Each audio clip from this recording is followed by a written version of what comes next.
Good morning all. 9:10 అవుతుంది. మనం ఫటాఫట్ లెవెల్స్ డ్రా చేసుకుందాం, తర్వాత ట్రేడ్ ప్లాన్ చేద్దాం. ఎస్టర్డే ఏం జరిగింది, ఇక్కడ ఓపెన్ అయింది కదా, ఓపెన్ అయిన తర్వాత first 5 minutes candle green pin bar లాగా ఫామ్ అయింది. దాని తర్వాత దాని లో బ్రేక్ చేసి సో టుడే మొత్తం ఫాల్ జరిగింది. ఆ తర్వాత ఇక్కడ నుంచి చిన్న బౌన్స్ వచ్చింది. సో మనం ఫస్ట్ డ్రా చేసుకుంటే ఇది సప్లై జోన్ కాబట్టి రెడ్ లైన్ ఇచ్చుకుందాం. నెక్స్ట్ ఇక్కడ మనకు మెయిన్ టర్నింగ్ పాయింట్ అంటే ఇది టర్నింగ్ పాయింట్. ఎందుకు టర్నింగ్ పాయింట్ అంటే ఒకసారి చూసుకుంటే ప్రీవియస్ డే ఇక్కడ నుంచి రిజెక్షన్ వచ్చింది, తర్వాత మళ్ళీ రిజెక్షన్ వచ్చింది. ఆ డే మొత్తం ఇక్కడ నుంచి రిజెక్షన్ వచ్చింది. దాని తర్వాత మార్కెట్ పైన ఓపెన్ అయింది. నెక్స్ట్ డే ఇక్కడ నుంచి మళ్ళీ బౌన్స్ అయిన తర్వాత ఇది బ్రేక్ అయిన తర్వాత ఫ్రీ ఫాల్ వచ్చింది. కాబట్టి ఇది ఇంపార్టెంట్ లెవెల్గా తీసుకోవచ్చు. ఇది టర్నింగ్ పాయింట్ ఇక్కడ. సో ఇది వేరే కలర్ ఇచ్చుకుందాం. దాని తర్వాత డేలో కూడా ఇంపార్టెంట్, దీనికి డిఫరెంట్ కలర్ ఇచ్చుకుందాం. ఒకసారి డే టైం ఫ్రేమ్ చూసుకుంటే ఇక్కడ ఒక మనకు గ్యాప్ బార్డర్ ఉంది.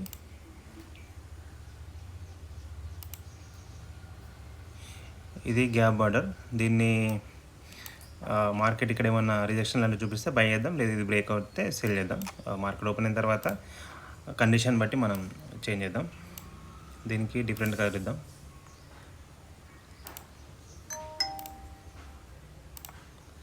ఓకే, ఇది నిఫ్టీలో ఉన్న లెవెల్స్ ఇవి. నెక్స్ట్ బ్యాంక్ నిఫ్టీ చూసుకుందాం. బ్యాంక్ నిఫ్టీలో కూడా సేమ్ ప్రైజెషన్ ఉంది, బట్ కాకపోతే లెవెల్స్ అనేవి కొంచెం డిఫరెంట్గా ఉన్నాయి. ఇది స్ట్రాంగ్ సప్లై జోన్. దీంట్లో బ్యాంక్ నిఫ్టీలో నిఫ్టీ కంటే బ్యాంక్ నిఫ్టీ ఇంకా వెరీ స్ట్రాంగ్. ఇక్కడ నుంచి మల్టిపుల్ టైమ్స్ ఇక్కడ నుంచి ఫాల్ జరిగింది. ప్రీవియస్ సెషన్ ఇక్కడ నుంచి ఫాల్ జరిగింది, తర్వాత నిన్న కూడా ఇక్కడ నుంచి బిగ్ ఫాల్ వచ్చింది. కాబట్టి ఇది స్ట్రాంగ్ మనకు సప్లై జోన్గా తీసుకోవచ్చు. దాని తర్వాత ఇది ఒక చిన్న టర్నింగ్ పాయింట్. ఇది ఇక్కడైతే నిన్న ఇక్కడ బౌన్స్ జరిగిందా, ఇక్కడ నుంచి పైకి వెళ్ళని ట్రై చేసింది, బట్ కాకపోతే మళ్ళీ సెల్లర్స్ కింద తీసుకొచ్చారు. కాబట్టి ఇది సెల్లర్స్ బయర్స్ ఫైట్ జరిగిన ప్లేస్, కాబట్టి దీని ఒక టర్నింగ్ పాయింట్ తీసుకుందాం. ఇక్కడ ఏమన్నా ప్రజెక్షన్ మనకు రెడ్ క్యాండిల్ లాంటి ప్రజెక్షన్ కనిపిస్తే షార్ట్ చేయడానికి బాగుంటుంది ఇక్కడ. నెక్స్ట్ ఇది డేలో కూడా మనకు ఇంపార్టెంట్. దాని తర్వాత వర్జిన్ సిపిఆర్ ఉంది. ఓకే, మార్కెట్ ఓపెన్ అయింది. ఓపెన్ అయిన తర్వాత డేలో సపోర్ట్ తీసుకొని పైకి వెళ్తుంది మార్కెట్.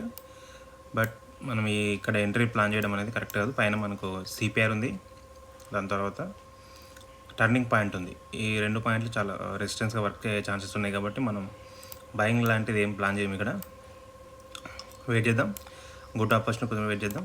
ఆపర్చునిటీ వస్తే ఎంట్రీ ప్లాన్ చేద్దాం విత్ మినిమల్ రిస్క్ రివార్డ్. అంటే మన రిస్క్ ఎప్పుడైనా కూడా చిన్న రిస్క్ ఉండేలాగా చూసుకోవాలి. సో అట్లా చిన్న రిస్క్ ఉంటే మనకు రివార్డ్ అనేది ఈజీగా వస్తుంది. రిస్క్ పెద్ద ఉన్నప్పుడు ఎంట్రీని అవాయిడ్ చేయడం బెస్ట్.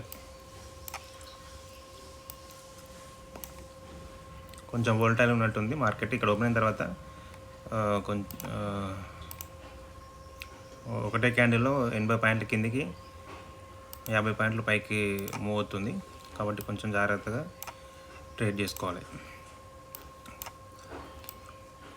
ఫస్ట్ ట్రేడే మనము మార్కెట్లో డేలో ఫస్ట్ ట్రేడ్ని మాత్రమే కరెక్ట్గా చేయగలుగుతాం. అనలైజ్ చేయడం కానీ మన సైకాలజీ కానీ ఫస్ట్ ట్రేడ్లోనే బాగుంటుంది.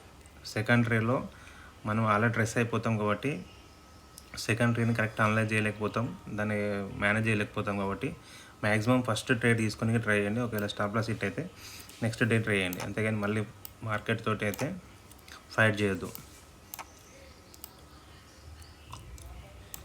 ఒకవేళ మంచి ఆపర్చునిటీ వస్తే ఓకే, మెంటల్ స్టెబిలిటీ బాగుండి సైకలాజికల్ ఎమోషన్స్ ఏం లేకపోతే సెకండ్ ట్రేడ్ కూడా చేయొచ్చు. కానీ సెకండ్ ట్రేడ్ తర్వాత మాత్రం ఇంకా చేయడం అసలు కరెక్ట్ కాదు. గ్యాంబ్లింగ్ కిందకి వస్తుంది, ట్రేడింగ్ కాదు. 2 ట్రేడ్ల కంటే ఎక్కువ చేసిన వాళ్ళు 90% గ్యాంబ్లర్సే వాళ్ళు. ఇంకా వాల్యూమ్ ప్రొఫైల్ యాడ్ చేస్తే పాయింట్ ఆఫ్ కంట్రోల్ అనేది ఇక్కడ ఉంది. పాయింట్ ఆఫ్ కంట్రోల్ బ్రేక్ అవుతుంది, తీసుకోవచ్చు ఈ స్ట్రాటజీ ప్రకారం. బట్ కాకపోతే ప్రైస్ యాక్షన్ ప్రకారం కొంచెం రిస్కీ అయ్యే ఛాన్సెస్ ఉన్నాయి. బ్యాంక్ నిఫ్టీ బ్యాంక్ నిఫ్టీ కూడా సిపిఆర్ రెసిస్టెన్స్గా వర్క్ అయ్యే ఛాన్సెస్ ఉన్నాయి. 20 MA కూడా రెసిస్టెన్స్గానే యాక్ట్ చేయవచ్చు. దాంతోపాటు ఇక్కడ మన వాల్యూమ్ లో కూడా ఇక్కడ ఉంది. సో అన్నీ మనకి ఏం ఇండికేట్ చేస్తున్నాయి అంటే డౌన్ సైడ్ ఇండికేట్ చేస్తున్నాయి.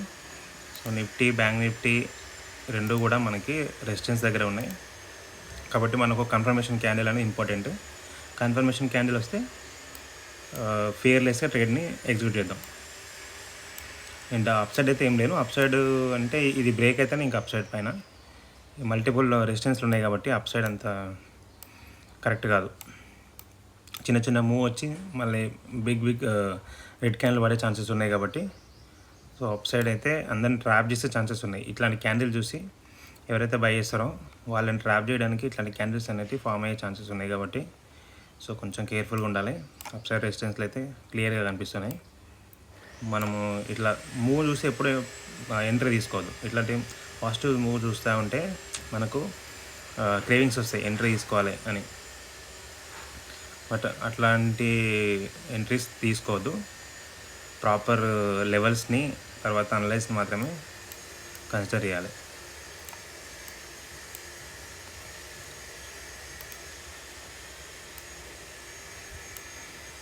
ఒకవేళ పైకి వెళ్తే వెళ్ళని మన అనలైజ్ ప్రకారం అయితే లేదు కాబట్టి సో అది మన ఎంట్రీ కాదు, అది మన మార్కెట్ కాదని వదిలేయాలంతే.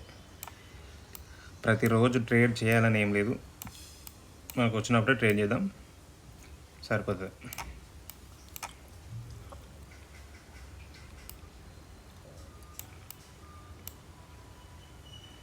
ఈ లెవెల్ పైన ఈ లెవెల్ కింద ఉన్నప్పుడే మనం ఎంట్రీ ప్లాన్ చేద్దాం. ఈ లెవెల్ పైన ఉన్నంత వరకు అయితే హోల్డ్ చేద్దాం. ఈ లెవెల్ రెండు ఇంపార్టెంట్.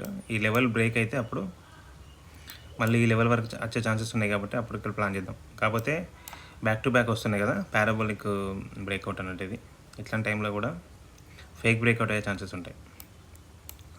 బట్ ఇక్కడ కూడా రెసిస్టెన్స్ ఏమైనా ఫామ్ అంటే రెడ్ క్యాండిల్ లాంటిది ఫామ్ అయితే ఇక్కడ నుంచి సో డౌన్ సైడ్ ప్లాన్ చేద్దాం.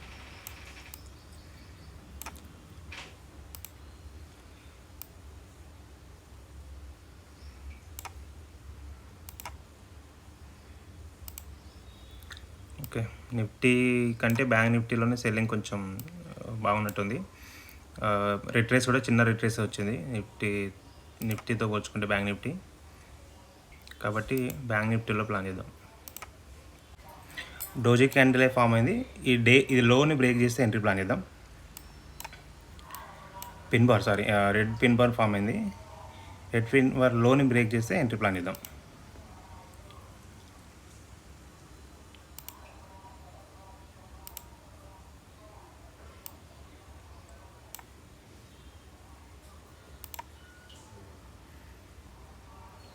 ఇక్కడ నిఫ్టీలో మనం అనుకున్నాం ఈ లెవెల్ ఇంపార్టెంట్ అనుకున్నాం కాబట్టి ఈ లెవెల్ దగ్గర మార్కెట్ కొంచెం బౌన్స్ లాగా అనిపిస్తుంది. కాబట్టి ఈ లెవెల్ కూడా కొంచెం బ్రేక్ అయితే సో ఈజీ ఫాల్ వచ్చే ఛాన్సెస్ ఉన్నాయి.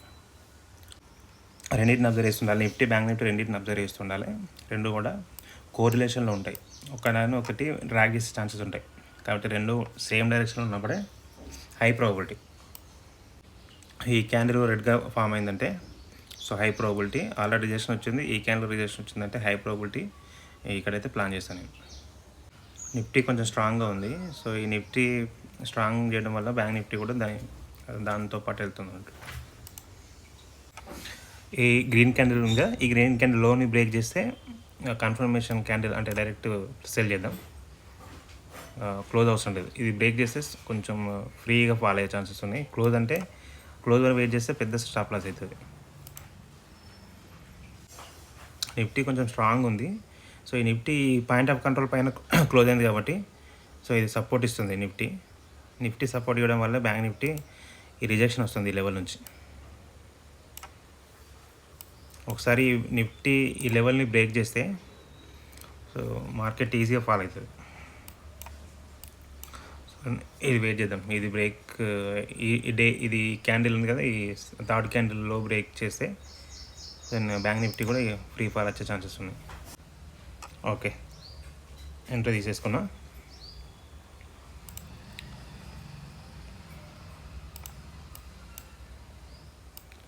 స్టాప్ లాస్ దీని కింద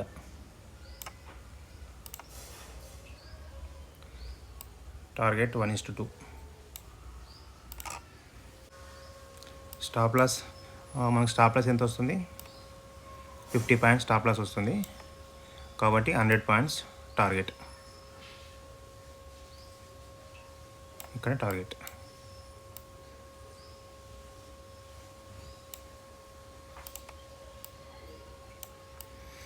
ఓకే, ఎంట్రీ వరకు మన ప్లాన్, అంటే ఎంట్రీ వరకు జాగ్రత్తగా తీసుకోవడం అనేది మన ప్లాన్. వన్స్ ఎంట్రీ అయిపోయిందంటే ఇంకా మనము జస్ట్ మేనేజ్ చేయడం, చూడడం అంతే. దానితో ఇంకేం చేయకూడదు, టెన్షన్ తీసుకోకూడదు, ఇక్కడ నుంచి పడుతుందని అట్లాంటి టెన్షన్ తీసుకోకూడదు. మనము ఈ రిస్క్ ఏదైతే ఉందో అది మనం అలర్ట్ చేసినాం అనుకోవాలంతే. మనం ఇంత అనలైజ్ చేసిన తర్వాత కూడా లాస్ రావచ్చు. మనం మార్కెట్ ఎప్పుడైనా కూడా మార్కెట్ అనేది అన్సర్టనిటీ, 100% అనేది కాదు, ప్రాబబిలిటీ వేలో చూడాలి అంతే. మనం ఇంత అనలైజ్ చేసినా నాకు ఎందుకు లాస్ వచ్చింది అని దాని మీద రివెంజ్ చేయడం కానీ అట్లాంటివి ఏం ప్లాన్ చేయొద్దు. మనం దానికి రెస్పెక్ట్ ఇవ్వాలి. ప్రాఫిట్ ఇస్తే తీసుకోవాలి, లాస్ వచ్చినా హంబుల్గా తీసుకోవాలి. ఎప్పుడు ఏమైనా జరగచ్చు. నువ్వు ఎంత మంచి స్ట్రాటజీ తీసుకున్నా లాస్ అనేది ఖచ్చితంగా ఉంటుంది. 100% విన్ అయ్యే స్ట్రాటజీ ఇంతవరకు మార్కెట్లో లేదు. Risk reward, money management, risk reward మాత్రమే, ఈ రెండు మాత్రమే నిన్ను ప్రాఫిటబుల్గా లాంగ్ టర్మ్లో ఉంచగలుగుతాయి. సో ఒక 500 ప్రాఫిట్లో ఉన్నాం. సో నేను ఎక్స్పెక్ట్ చేసేది ఏంటంటే ఈ క్యాండిల్ స్పీడ్గా వచ్చే ఛాన్సెస్ ఉన్నాయి, అంటే షార్ప్ ఫాల్ వచ్చే ఛాన్సెస్ అయితే ఎక్స్పెక్ట్ చేస్తున్నా.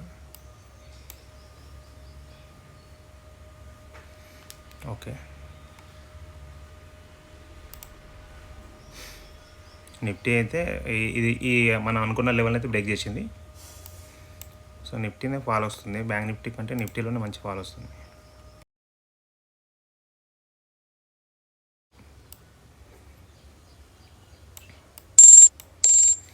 ఓకే, ఫస్ట్ మనం ఎస్ఎల్ ఇచ్చేసినాం మార్కెట్కి.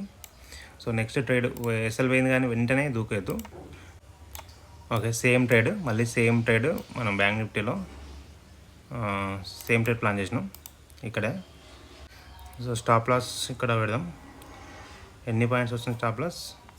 60 పాయింట్స్ స్టాప్ లాస్ వస్తుంది.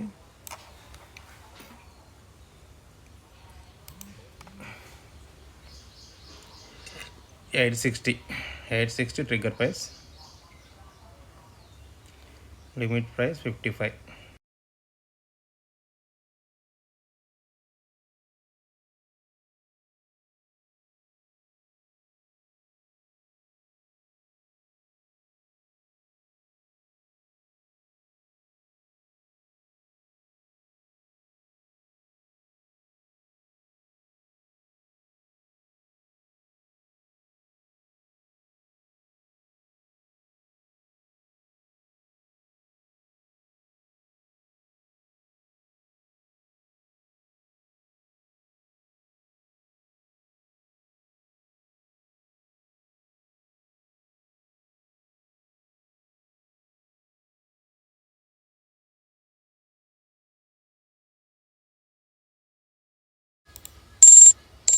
ఓకే, స్టాప్ లాస్ హిట్ అయింది, 3500 లాస్ వచ్చింది. ఓకే, మన మిస్టేక్ అయితే ఏం లేదు. మార్కెట్లో మనం ఏం అనలైజ్ చేసుకున్నామో దాన్ని ఎగ్జిక్యూట్ చేసినాం మనం. Okay, done for the day.